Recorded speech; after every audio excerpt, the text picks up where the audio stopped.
Good morning students. So మనం last క్లాస్లో శక్తి గురించి అండ్ దానిలో ఉన్నటువంటి రకాల గురించి నేర్చుకున్నాం. అంటే స్థితి శక్తి అనేది, గతి శక్తి అనేది ఏ విధంగా ఉంటాయనేది మనం లాస్ట్ క్లాస్లో నేర్చుకున్నాం. అంటే సో స్థితి శక్తి అనేది దేని ఆధారపడి ఉంటుంది? దాని యొక్క స్థితి పైన, స్థానం పైన ఆధారపడి ఉంటుంది. స్థితి పైన, స్థానం పైన ఆధారపడి ఉంటుంది. అంటే సో స్థితి వల్ల లేదా స్థానం వల్ల సంక్రమించేటువంటి, కలిగేటువంటి శక్తిని మనం స్థితి శక్తిగా చెప్పవచ్చు. అలాగే గతి శక్తి అంటే ఏంటి సార్? సో గమనం వల్ల లేదా చలనం వల్ల ఒక వస్తువుకి సంక్రమించేటువంటి శక్తిని గతి శక్తిగా చెప్పవచ్చు. ఓకేనా? అంటే స్థితి శక్తికి మనం సమీకరణాన్ని రాబట్టుగా ఈరోజు నేర్చుకుందాం. ఓకేనా?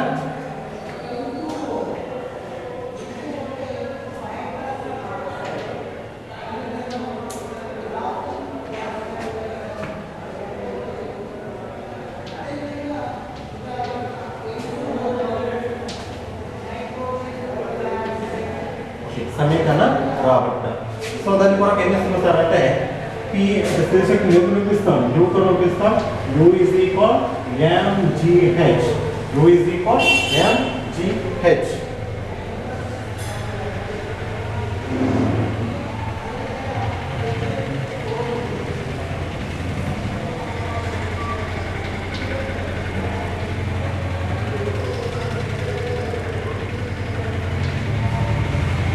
అంటే ఇక్కడ స్థితి శక్తికి సమీకరణాన్ని రాబట్టేందుకు మనం ఏం ఇస్తున్నాం సార్ అంటే m ద్రవ్యరాశి కలిగినటువంటి ఒక వస్తువుని, m ద్రవ్యరాశి కలిగినటువంటి ఒక వస్తువుని ఎక్కడ ఉంచినాం? నేల పైన ఉంచినాం. ఓకేనా? భూమి పైన ఉంచినాం. సో భూమి పైన ఉంచి దానిపైన F అనేటువంటి బలము ప్రయోగించి H అనేటువంటి ఎత్తుకు దాన్ని లిఫ్ట్ చేస్తున్నాను, పైకి తీసుకెళ్తున్నాను. ఓకేనా? F అనేటువంటి బలము ప్రయోగించి m ద్రవ్యరాశి కలిగినటువంటి ఒక వస్తువుని H అనేటువంటి ఎత్తుకు తీసుకెళ్తున్నాను. ఓకేనా? అంటే సో దీనిపైన మనం కొంత బలము ప్రయోగిస్తున్నాం. బలము ప్రయోగించగానే అది ఏమవుతుంది సార్? సో మనం ప్రయోగించినటువంటి బలము అనేది దాని యొక్క భారానికి సమానం అయినట్లయితే ఆ వస్తువు అనేది లిఫ్ట్ అవుతుంది. ఓకేనా? ఏ వస్తువు అయినా కూడా. అంటే సో దాని యొక్క ఫార్ములా ప్రకారం F ఈజ్ ఈక్వల్ ఏం రాసుకోవచ్చు సార్ అంటే mg రాసుకోవచ్చు. ఓకేనా? Weight of the object. W is equal mg రాసుకోవచ్చు. అంటే సో అర్థం ఏంటి సార్? సో దీనిలో F అనేటువంటి బలాన్ని ప్రయోగిస్తున్నాను, ఆ వస్తువుని h దూరం ఎత్తుకు పైకి తీసుకెళ్తున్నాను. అంటే దీనిలో F అనేటువంటి బలం ఎంతవరకు ప్రయోగించాలి? దాని భారానికి సమానమైనటువంటి బలం వరకు ప్రయోగించాలి. ఓకేనా? సో దాని యొక్క భారం ఎంత సార్? m/g. అంటే మనం సో దాన్ని ప్రయోగించినటువంటి బలం దేనికి సమానం చెప్పుకోవచ్చు? W కి సమానం చెప్పుకోవచ్చు. అంటే W ఈజ్ ఈక్వల్ ఎంత సార్? సో mg గా మనం రాసుకోవచ్చు. ఓకేనా? అంటే ఆ వస్తువు పైన మనం బలం ప్రయోగిస్తున్నాం, ఆ వస్తువులో కొంత స్థానభ్రంశం, కొంత ఎత్తుకు తీసుకెళ్తున్నాం. అంటే ఆ వస్తువు పైన మనం పనిచేసినట్లే కదా. అంటే వస్తువు పైన పనిచేసినట్లయితే సో అప్పుడు W ఈజ్ ఈక్వల్ జరిగినటువంటి పని, అంటే అప్లై చేసినటువంటి బలముపై జరిగినటువంటి స్థానభ్రంశం S. ఓకేనా? According to the definition. అంటే సో మనం పని యొక్క నిర్వచనము ప్రకారం పని జరిగింది అని ఎప్పుడు చెప్తాం? దానిపైన ప్రయోగించినటువంటి బలము అండ్ స్థానభ్రంశం యొక్క లబ్ధాన్ని జరిగినటువంటి పనిగా మనం చెప్పవచ్చు. అంటే ఇక్కడ సమీకరణంలో జరిగినటువంటి పని W is equal F. F is equal ఎంత ఉంది? mg and S is equal ఎంత? h. ఎందుకు సార్ అంటే దాన్ని h ఎత్తుకు తీసుకెళ్ళాలి కాబట్టి. అంటే సో W ఈజ్ ఈక్వల్ ఎంత వచ్చింది? mgh వచ్చింది. W is equal mgh. అంటే సో ఇక్కడ మనం చేసినటువంటి పని ఈజ్ ఈక్వల్ mgh. అంటే ఇక్కడ జరిగినటువంటి మొత్తము పని దానికి స్థితి శక్తి రూపంలో నిల్వ ఉంటుంది. ఏ రూపంలో ఉంటుంది? స్థితి శక్తి రూపంలో ఉంటుంది. U ఈజ్ ఈక్వల్ mgh గా మనం రాసుకోవచ్చు. m అంటే ఏంటి? వస్తువు యొక్క ద్రవ్యరాశి. g అంటే ఏంటిది? గురుత్వ త్వరణం. h అంటే ఎత్తు. U అంటే ఏంటి సార్? స్థితిజ శక్తి. అంటే ఇక్కడ చేసినటువంటి మొత్తం పని అనేది ఏ రూపంలో ఉంటుంది? స్థితిజ శక్తి రూపంలో నిల్వ ఉంటుంది. కాబట్టి U is equal mgh గా రాయవచ్చు.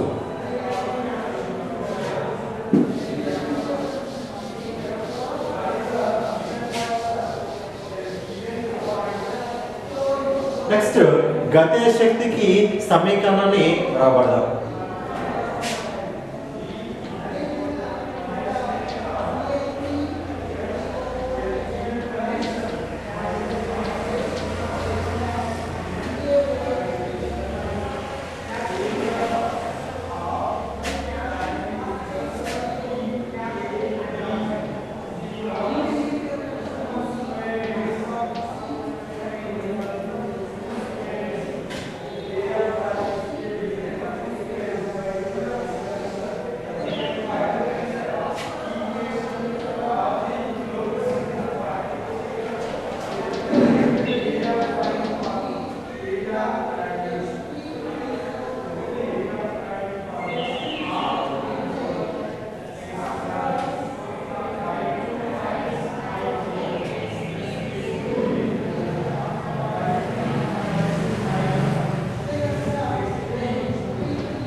ఇక్కడ మనం పటంలో చూపిన విధంగా ఒక దొరుకుతున్నటువంటి ఎమ్ము ద్రవ్యరాశి కలిగినటువంటి ఒక వస్తువుని తీసుకుంటున్నాం.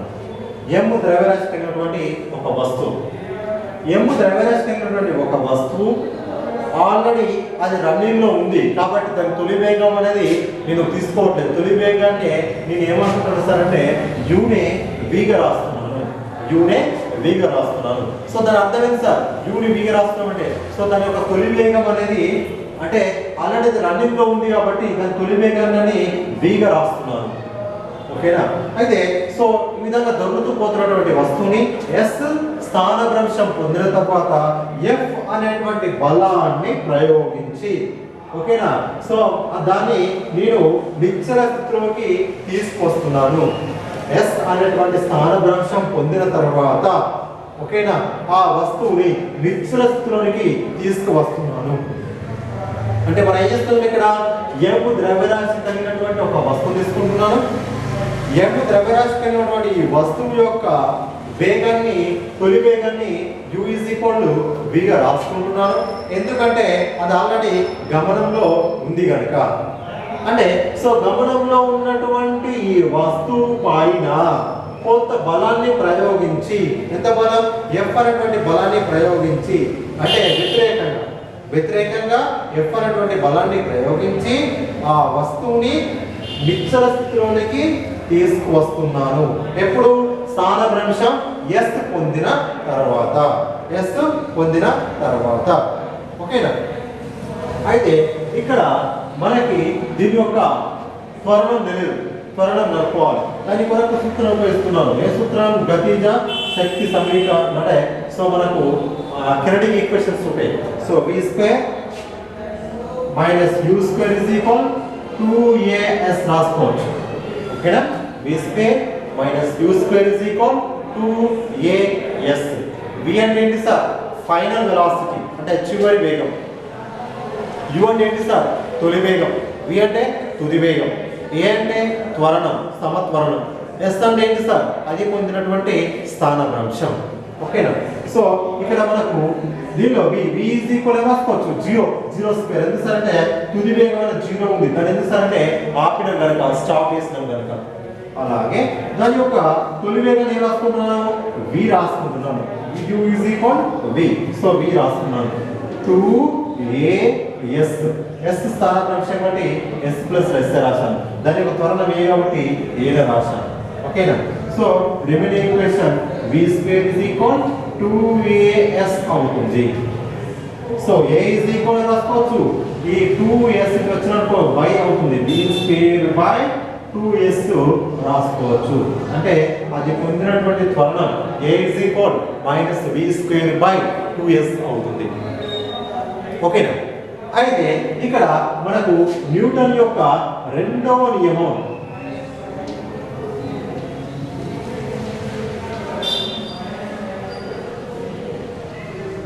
నియమం ప్రకారం F is equal MA. F is equal MA. M అంటే ఏంటిది? వస్తువు యొక్క ద్రవ్యరాశి. So F is equal to M into A. A అంటే ఏంటిది? minus B square by 2S. minus B square by 2S. రాశారు. So F is equal to minus MB square by 2S గా రాసుకున్నాం. ఓకేనా? అంటే ఇక్కడ నెక్స్ట్ అంటే మనం న్యూటన్ యొక్క మూడవ నియమం ప్రకారం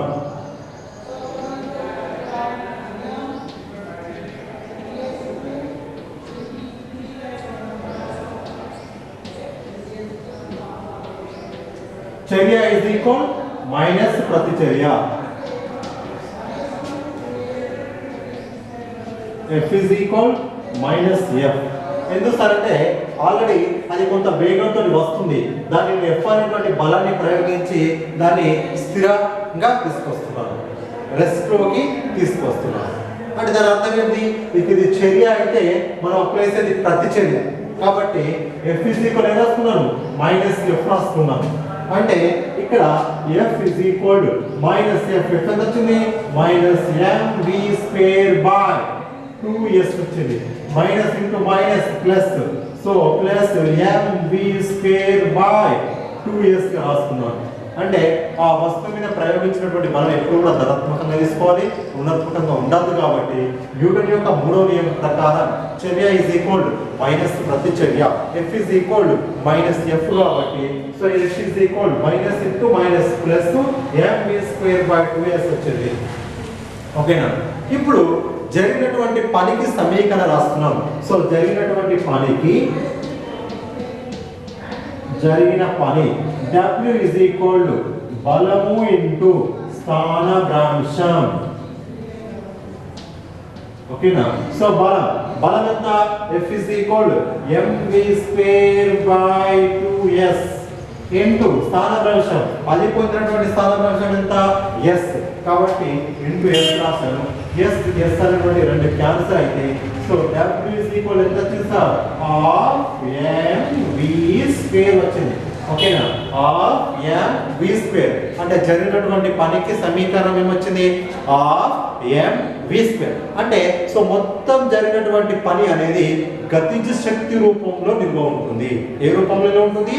గతిజ శక్తి రూపంలో నిల్వ ఉంటుంది. సో కాబట్టి గతిజ శక్తి K dot E is equal to half MV square రాసుకోవచ్చు. అంటే మనం స్థిరశక్తి చూసినా గతిశక్తి చూసినా జరిగినటువంటి పని అనేది ఆ రూపంలో నిల్వ ఉంటుంది. అంటే జరిగినటువంటి పనికి సమీకరణం ఏంటిది? బలం ఇంటూ స్థానభ్రంశం. బలం ఇంటూ స్థానభ్రంశం రాశాను. స్థానభ్రంశం నాకు తెలుసు కాబట్టి అది అట్లే రాస్తున్నాను, కానీ బలం తెలియదు. సో బలం is equal to mass into అంటే ద్రవ్యరాశి ఇంటూ త్వరణం. ద్రవ్యరాశి ఎంత? M తెలుసు కానీ త్వరణం తెలియదు. సో త్వరణం తెలిసినందుకు ఇక్కడ ఈ సమీకరణం వాడి దాని యొక్క త్వరణం కనుక్కున్నాను. ఓకేనా? So very very important 8 marks topic. Okay, thank you students.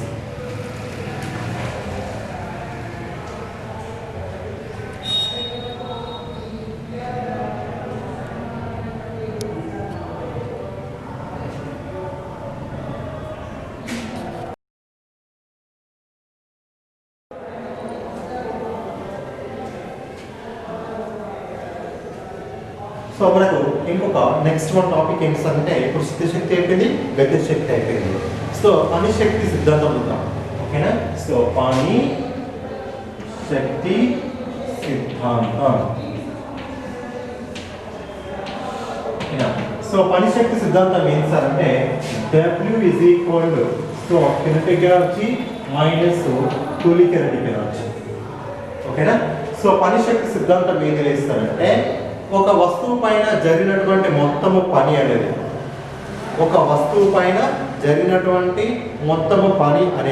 అంటే మొత్తము బలము వల్ల ఒక వస్తువుపై జరిగినటువంటి పని అనేది ఆ రెండు గతి శక్తి అంటే తుది గతి శక్తికి మైనస్ తొలి గతి శక్తికి గల భేదానికి సమానంగా ఉంటుందట.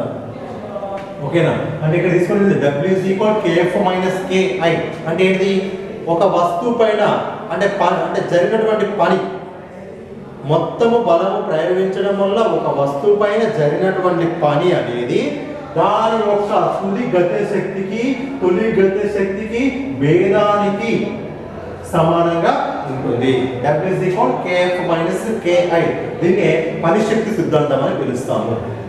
సో దీన్ని ఇప్పుడు నిరూపించేందుకు ఏం చేస్తున్నాం సార్ అంటే ఏకరీతిగా చలిస్తున్నటువంటి ఒక వస్తువుని తీసుకుందాం. దాని యొక్క సమత్వరణం ఎంత సార్ అంటే ఏ అని తీసుకుందాం. దాని యొక్క తొలి వేగం u, తుది వేగం v అని తీసుకుందాం. ఓకేనా? అప్పుడు సో మనం ఉపయోగించేటువంటి సమీకరణం ఏంటి సార్ అంటే v² - u² = 2as. ఓకేనా? అంటే ఇక దాని అర్థం ఏంటి? v² - u² = 2as. అంటే ఒక వస్తువు అనేది సమత్వరణంతో చెల్లిస్తుంది అనుకున్నట్లయితే దాని యొక్క తొలి వేగం u అండ్ తుది వేగం v అనుకున్నట్లయితే అది పొందినటువంటి స్థానభ్రంశం s అనుకున్నట్లయితే సో మనకు దేని కెనడిక్ సమీకరణం ప్రకారం v² - u² = 2as రాసుకోవచ్చు. ఓకేనా? ఇది సమీకరణం 1 రాస్తున్నాం. దీన్ని ఏం చేస్తున్నాం? m/2 తో డైరెక్ట్ m/m తోటి మల్టిప్లికేషన్ చేస్తున్నాను. ఓకేనా? సో బోత్ సైడ్స్ m/2 తో చేస్తున్నాను. m/2 తో చేస్తే ఏమవుతుంది? m/2 into v² - u² = m/2 into 2as. So 2 cancel. ఓకేనా? So mv² mv²/2 minus mu²/2 is equal mas రాసుకుంటున్నాం. ఇక్కడ f is equal ఏం రాసుకోవచ్చు? ma రాసుకోవచ్చు. న్యూటన్ యొక్క రెండవ నియమం ప్రకారం. కాబట్టి mv²/2 minus mu²/2 is equal f into s రాసుకున్నాం. అసలు w is equal ఏంటి? f into s ఏ కదా. సో ఇక్కడ k v²/2 రాసుకోవచ్చు. కెనెటిక్ ఎనర్జీ అంటే తుది కెనెటిక్ ఎనర్జీ మైనస్ తొలి కెనెటిక్ ఎనర్జీ. ఎందుకు సార్ అంటే u ఉంది అంటే తొలి, u v ఉంది అంటే తుది is equal to చేసినటువంటి మొత్తం పని f into s is equal. ఓకేనా? సో దీన్ని మనం పని శక్తి సిద్ధాంతంగా నిర్వచించవచ్చు. ఓకేనా? సో మనం ఫర్దర్ క్లాస్లో ఇంకా శక్తికి సంబంధించినటువంటి శక్తి నిత్యత్వ నియమం అంటే ఏంటి, దాని స్వేచ్ఛగా క్రిందికి పడేటువంటి వస్తువు విషయంలో నిరూపించుట నేర్చుకుందాం. ఓకేనా?